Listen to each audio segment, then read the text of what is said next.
Christmas నూతన సంవత్సర వేడుకల సందర్భంగా హిమాచల్ ప్రదేశ్కి పర్యాటకుల తాకిడి పెరిగింది. దీంతో మనాలి అటల్ టన్నెల్ మార్గంలో భారీగా వాహనాలు నిలిచిపోయాయి. పర్యాటకులు ఇబ్బందులు పడుతున్నారు. పొగమంచు కారణంగా ట్రాఫిక్కి తీవ్ర అంతరాయం ఏర్పడి వాహనదారులు కొన్ని గంటల పాటు ట్రాఫిక్లో చిక్కుకుపోయారు. ఈ నేపథ్యంలో కిలోమీటర్ల మేర వాహనాలు నిలిచి ఉన్న దృశ్యాలు సోషల్ మీడియాలో వైరల్ అవుతున్నాయి. ఇదిలా ఉండగా స్తంభించిపోయిన ఈ ట్రాఫిక్ నుంచి తప్పించుకునేందుకు కొందరు పర్యాటకులు రోడ్డు మార్గాన్ని వదిలి ఏకంగా నదిలో నుంచి ప్రయాణిస్తున్నారు.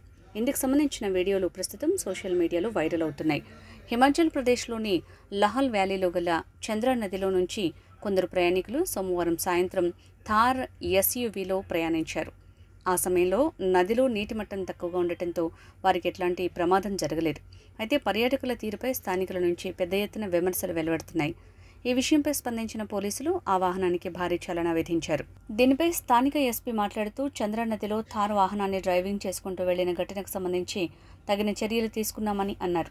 భవిష్యత్తులో ఇలాంటి ఘటనలు జరగకుండా చర్యలు చేపడతామని తెలిపారు. అంతేకాకుండా నదీ ప్రాంతంలో పోలీస్ సిబ్బందిని మోహరించి కట్టుదిట్టమైన చర్యలు చేపడతామని తెలిపారు. గత 3 రోజుల్లో అటల్ టన్నెల్ మార్గంలో దాదాపు 55,000 వాహనాలు ప్రయాణించాయని అధికారులు వెల్లడించారు. న్యూ ఇయర్ వేడుకల సందర్భంగా ఈ వారంలో మరో 1,00,000కు పైగా వాహనాలు షిమ్లాకు వచ్చే అవకాశం ఉందని అధికారులు అంచనా వేస్తున్నారు.